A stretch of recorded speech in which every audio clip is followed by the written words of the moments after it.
नमस्कार बच्चों, कक्षा 12 computer science Uttar Pradesh board. इस वीडियो में हम लोग इकाई एक ऑब्जेक्ट ओरिएंटेड का परिचय इस इकाई को कंटिन्यू करेंगे। ये हमारा पांचवा लेक्चर है और इस पांचवे लेक्चर में हम लोग जिन टॉपिक को कवर करेंगे वो है पॉलीमॉर्फिज्म और मैसेज पासिंग। हमारा टॉपिक है पॉलीमॉर्फिज्म।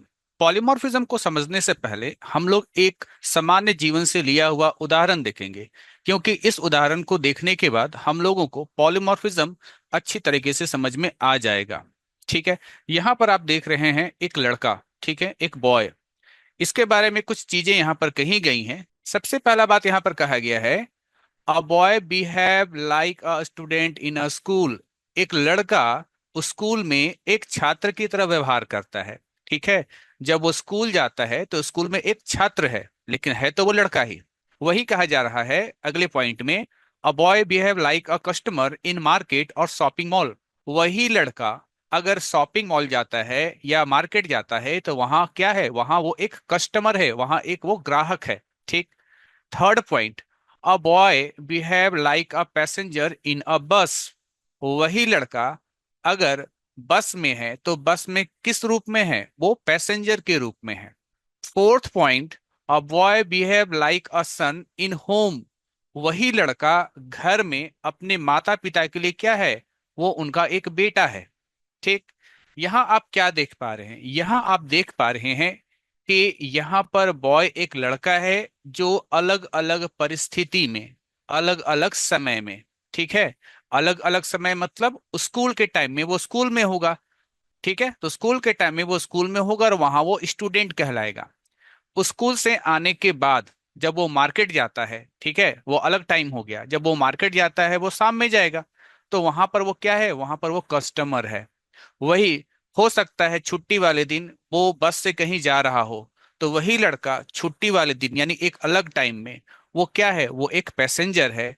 और अगर वो लड़का घर में है तो घर में क्या है, अपने माता पिता के लिए वो उनका बेटा है।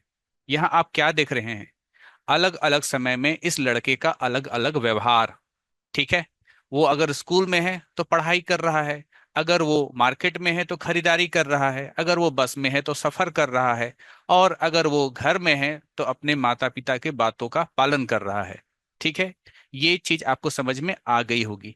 तो यहाँ पर हमको ध्यान देना है, अलग अलग समय में अलग अलग व्यवहार। ठीक है। आइए हम लोग अब देखते हैं कि ऑब्जेक्ट ओरिएंटेड प्रोग्रामिंग के अनुसार पॉलीमॉर्फिज्म का डेफिनेशन या पॉलीमॉर्फिज्म की परिभाषा क्या है। पहला पॉइंट है, पॉलीमॉर्फिज्म दो शब्दों पॉली और मॉर्फिज्म से मिलकर के बना है। ठीक है, दो शब्द हैं पॉली और मॉर्फिज्म। जहां पॉली का अर्थ होता है क्या, अनेक, पॉली मतलब होता है अनेक, है ना। तो वही मॉर्फिज्म का अर्थ रूप से होता है, यानी अनेक रूप। ठीक है, आपने बच्चे का अनेक रूप देखा, उस लड़के का अनेक रूप देखा। दूसरा पॉइंट में बताया गया है कि पॉलीमॉर्फिज्म एक क्षमता है जिसके द्वारा एक मैसेज को बहुत सारे रूपों में व्यक्त किया जाता है। ठीक है। ये थोड़ा जो है ऑब्जेक्ट ओरिएंटेशन के हिसाब से ये आपका जो है डेफिनेशन है, ये आपका जो परिभाषा है।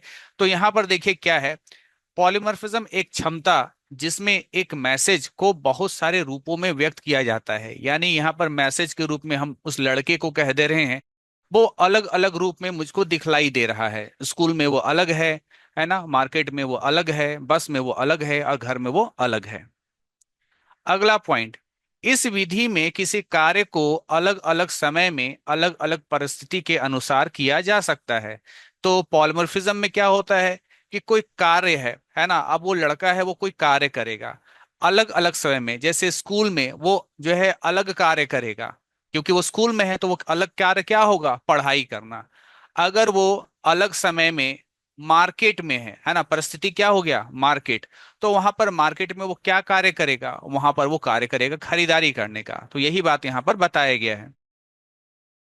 अगला पॉइंट बताया गया है कि हम पॉलीमॉर्फिज्म को फंक्शन ओवरलोडिंग और फंक्शन ओवरराइडिंग द्वारा इंप्लीमेंट करते हैं। ठीक है। फंक्शन ओवरलोडिंग, फंक्शन ओवरराइडिंग, ये जावा प्रोग्रामिंग का जो है टॉपिक है। फंक्शन ओवरलोडिंग और फंक्शन ओवरराइडिंग के बारे में मैं बताऊंगा, लेकिन हमारे सामान्य जीवन में जो सामान्य उदाहरण होंगे उनकी मदद से। ठीक है, प्रोग्रामिंग के जरिए अगर हमको समझना है फंक्शन ओवरलोडिंग या फंक्शन ओवरराइडिंग, तो इसके लिए हम लोग जब जावा पढ़ेंगे तब वहां पर हम लोग फिर से इसका कोडिंग देख लेंगे। अभी अगर कोड बताया भी जाए तो आपको समझ में बिल्कुल नहीं आएगा, तो अभी थ्योरेटिकली सारी चीजों को पढ़ना है। तो पॉलीमॉर्फिज्म को फंक्शन ओवरलोडिंग और फंक्शन ओवरराइडिंग द्वारा इंप्लीमेंट करते हैं। हालांकि इसमें एक और चीज होता है, that is called operator overloading. ठीक है, क्या होता है ऑपरेटर ओवरलोडिंग, लेकिन operator overloading C plus plus में होता है, जावा में नहीं होता है। ठीक है, तो अगर पॉलीमॉर्फिज्म के उदाहरण में अगर आप फंक्शन ओवरलोडिंग, फंक्शन ओवरराइडिंग या ऑपरेटर ओवरलोडिंग भी लिख देते हैं तो वो भी सही है, क्योंकि हम यहाँ पर जावा के संदर्भ में सारा बात नहीं कर रहे हैं। यहाँ पर हम सारा बात कर रहे हैं जो एक सामान्य ऑब्जेक्ट ओरिएंटेड प्रोग्रामिंग होता है उसके बारे में। पॉलीमॉर्फिज्म के प्रकार। पॉलीमॉर्फिज्म दो तरह का होता है। पहला होता है कंपाइल टाइम पॉलीमॉर्फिज्म। ठीक है, तो जो बच्चे जो है प्रोग्रामिंग थोड़ा बहुत जानते होंगे, जिन्होंने 11th में या 10 में प्रोग्रामिंग किया होगा, तो उन्हें कंपाइल टाइम का अर्थ समझ में आता होगा। तो कंपाइल टाइम ऑफ पॉलीमॉर्फिज्म में क्या होता है? यह कंपाइल टाइम में होने वाला पॉलीमॉर्फिज्म है ना। कंपाइल टाइम में जो पॉलीमॉर्फिज्म होता है उसे कंपाइल टाइम पॉलीमॉर्फिज्म कहते हैं। इसे स्टैटिक पॉलीमॉर्फिज्म भी कहते हैं। इसे मेथड ओवरलोडिंग द्वारा प्राप्त किया जाता है। मेथड ओवरलोडिंग या मेथड को ही हम लोग क्या कहते हैं? फंक्शन ओवरलोडिंग भी कहते हैं, है ना। तो फंक्शन ओवरलोडिंग कहें चाहे हम लोग मेथड ओवरलोडिंग कहें, ये दोनों सही है। फंक्शन ओवरलोडिंग जो है वो हम लोग सी प्लस प्लस में कहते हैं, और इसी चीज को जावा में हम लोग जो है मेथड ओवरलोडिंग कह देते हैं। ठीक है, तो अगर कोई कहे कि कंपाइल टाइम पॉलीमॉर्फिज्म का उदाहरण बताइए, तो आप उदाहरण के तौर पर भी बता सकते हैं मेथड ओवरलोडिंग जो है वो क्या है, वो किस प्रकार का पॉलीमॉर्फिज्म है, वो कंपाइल टाइम पॉलीमॉर्फिज्म है। तो इस तरह का आपका जो वस्तुनिष्ठ प्रश्न है या एमसीक्यू प्रश्न हो सकता है एग्जाम में पूछ दे। आगे चलते हैं। दूसरा है रन टाइम पॉलीमॉर्फिज्म। ठीक है, यहां कहा जा रहा है रन टाइम में होने वाला पॉलीमॉर्फिज्म है। रन टाइम पॉलीमॉर्फिज्म कौन सा पॉलीमॉर्फिज्म है? तो रन टाइम में होने वाला पॉलीमॉर्फिज्म रन टाइम पॉलीमॉर्फिज्म कहलाता है। इसे डायनेमिक पॉलीमॉर्फिज्म भी कहते हैं, और इसे मेथड ओवरराइडिंग द्वारा प्राप्त किया जाता है। ठीक है, ओवरलोडिंग अलग शब्द होता है और ओवरराइडिंग अलग शब्द होता है। ठीक है, तो ओवरलोडिंग होगा, मेथड ओवरलोडिंग होगा कंपाइल टाइम में, और मेथड ओवरराइडिंग जो है वो कब होता है? वो आपका रन टाइम में होता है। फंक्शन ओवरलोडिंग क्या है इसको हम लोग देखते हैं। इसमें एक प्रोग्राम के अंदर एक ही नाम में, है ना, एक ही नाम में या एक ही नाम के कई फंक्शन होते हैं जो पैरामीटर की संख्या या डेटा टाइप या पैरामीटर के क्रम के आधार पर एक दूसरे से अलग होते हैं। इसको ऐसे समझ लीजिए कि मान लीजिए जो है एरिया नाम का एक फंक्शन है। ठीक है, फंक्शन का नाम एरिया है। फंक्शन आगे चल करके जावा में पढ़ेंगे, मेथड पढ़ेंगे, लेकिन जो बच्चे पहले प्रोग्रामिंग किए होंगे तो जानते होंगे फंक्शन के बारे में कि फंक्शन का नाम लिख करके ये इस तरीके से पैरेंथेसिस होता है। ठीक है, तो मान लीजिए आपके पास जो है सेम नाम का या एक ही नाम का बहुत सारा फंक्शन है। उसमें डिफरेंसेस क्या है? उसमें डिफरेंसेस ये हो सकता है कि जो पैरामीटर है, पैरामीटर कहा जाता है इस पैरेंथेसिस के भीतर जो वैल्यू होता है ना, उसको हम लोग पैरामीटर बोलते हैं।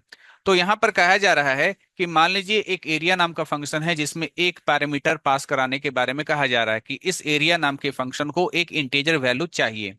अब दूसरा हमारा एक एरिया नाम का फंक्शन है जिसमें कह रहा है कि इसे दो इंटीजर वैल्यू चाहिए।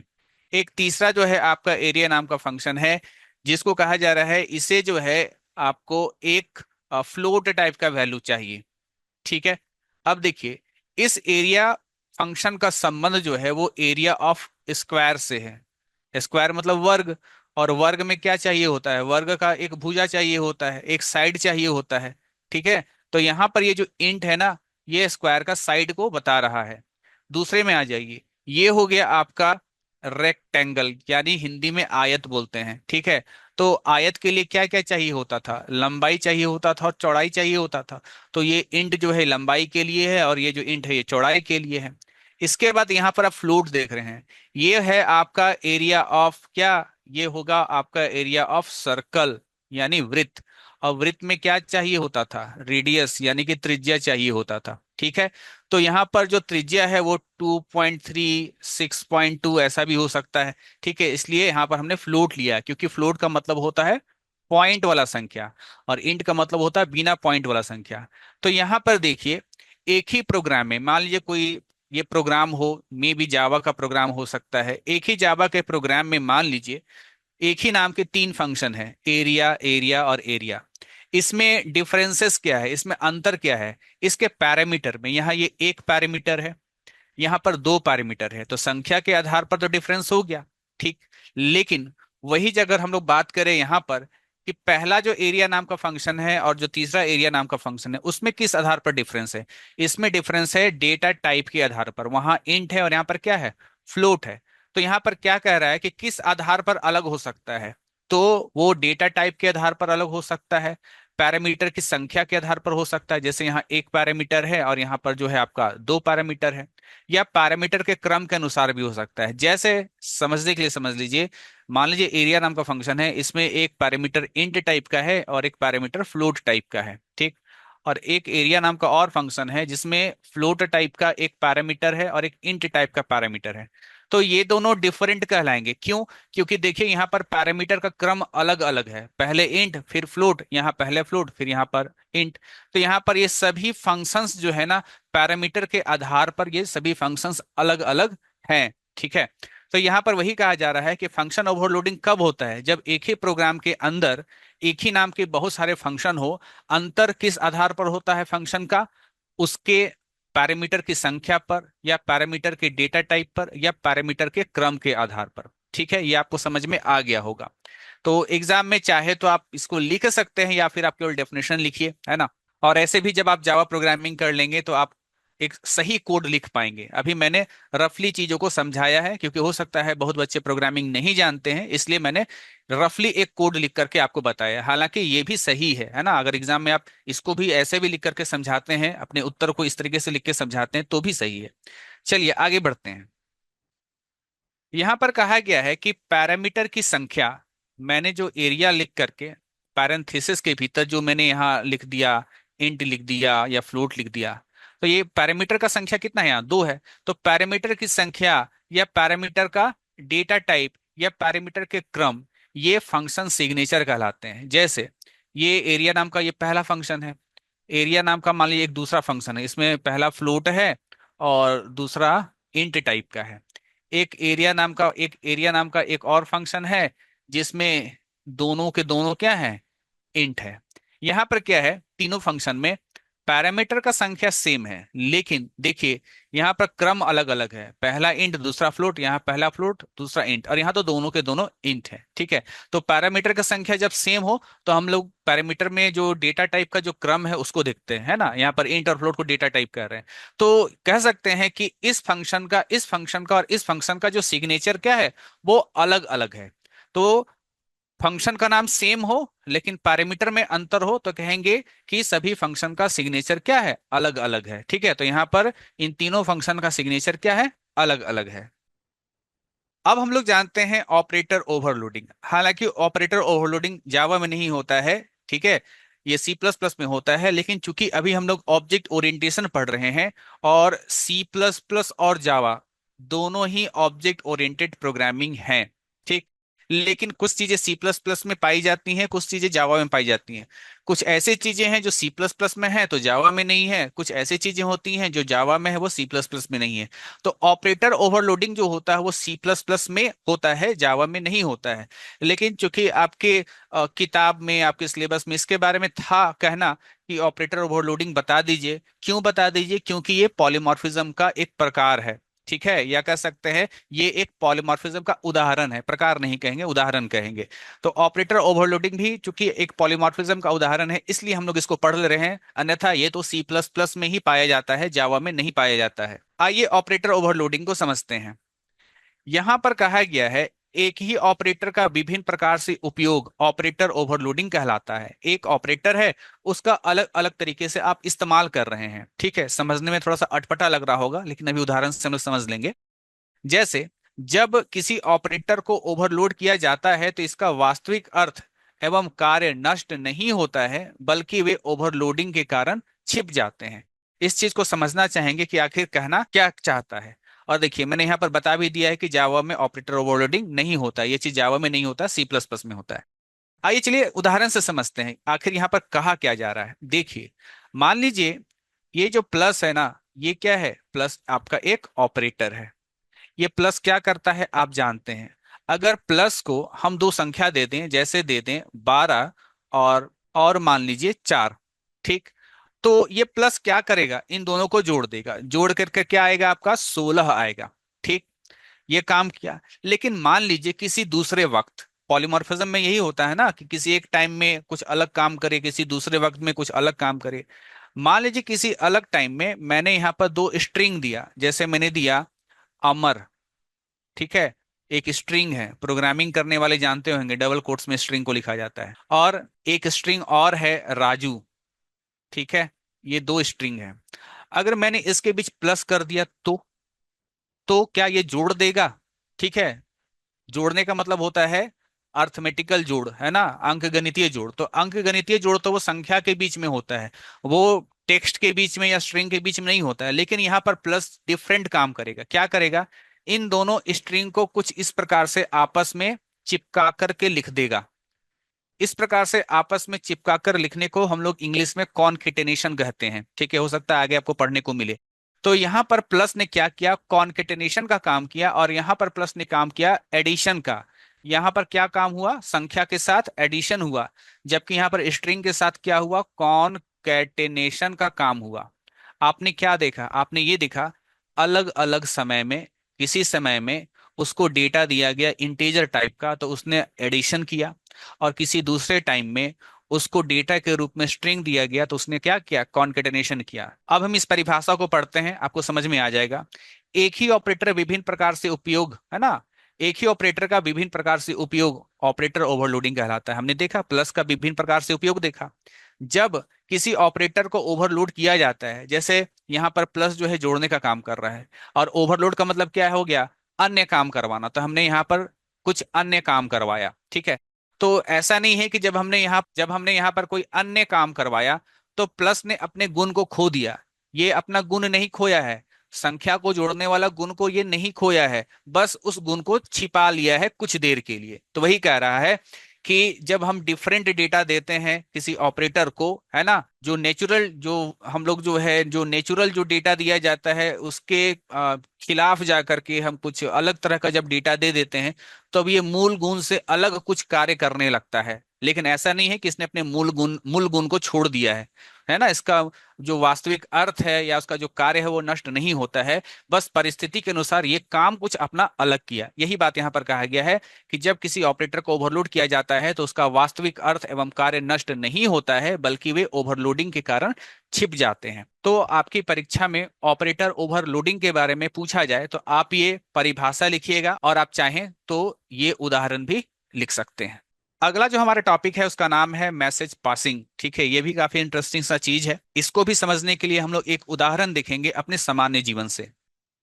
पहले हम लोग यहाँ पर जो है डेफिनेशन, इसका परिभाषा देख लेते हैं, उसके बाद उदाहरण देखेंगे। यहाँ कहा जा रहा है एक ऑब्जेक्ट किसी दूसरे ऑब्जेक्ट को संदेश भेजकर आपस में कम्युनिकेशन या कम्युनिकेट होते हैं या जुड़ते हैं। एक ऑब्जेक्ट किसी दूसरे ऑब्जेक्ट को संदेश भेजता है और इस प्रकार से उनके बीच में कम्युनिकेशन होता है या वे एक दूसरे से जुड़ते हैं। ऑब्जेक्ट का कम्युनिकेशन के लिए संदेश भेजना ही संदेश प्रवहन और इंग्लिश में मैसेज पासिंग कहलाता है, ठीक है। तो जो ऑब्जेक्ट एक दूसरे को संदेश भेजते हैं कम्युनिकेशन करने के लिए, इसे ही संदेश प्रवहन या मैसेज पासिंग कहते हैं। यहाँ पर हम लोग एक उदाहरण देखेंगे। मान लीजिए यहाँ पर जो है एक होटल के बारे में बात हो रहा है कि एक होटल है, ठीक है, और यहाँ पर एक कस्टमर है। ये कस्टमर उस होटल में ठहरा हुआ है अपने किसी रूम में, हो सकता है रूम नंबर 118 में ठहरा हुआ है। इसे किसी चीज की जरूरत होगी तो वो अपने रूम से ही कॉल करेगा, ठीक है, प्लेस ऑर्डर, वो एक ऑर्डर करेगा, उसे जो भी चाहिए होगा वो, ठीक है, कि मुझे ये सर्विस चाहिए, और कहाँ चाहिए, ये रूम नंबर 118 में चाहिए। तो यहाँ पर जो है ये जो कस्टमर है ये मेरा ऑब्जेक्ट है, और ये जो रूम सर्विस डिपार्टमेंट का जो यहाँ पर एक स्टाफ बैठा हुआ है, ठीक है, ये दूसरा ऑब्जेक्ट है। तो ये एक ऑब्जेक्ट दूसरे ऑब्जेक्ट को यहाँ पर क्या कर रहा है, मैसेज पास कर रहा है। अब वो जब मैसेज को पास करता है तो कुछ डिटेल भी भेजता है, ठीक है, मैसेज में कुछ डिटेल भी क्या करता है, भेजता है। जैसे इसने सर्विस के लिए भेजा कि भाई कॉफी भिजवा दो, है ना, सर्विस के रूप में क्या बोला कि भाई कॉफी भिजवा दो, कहाँ भिजवा दो, रूम नंबर 118 में। तो यहाँ पर क्या हो रहा है, दो ऑब्जेक्ट के बीच में एक कम्युनिकेशन हो रहा है। ठीक है, तो मेरे ख्याल से मैसेज पासिंग को आपने एक साधारण, है ना, आम जीवन के घटना से समझ लिया होगा। अब हम लोग आगे चलते हैं।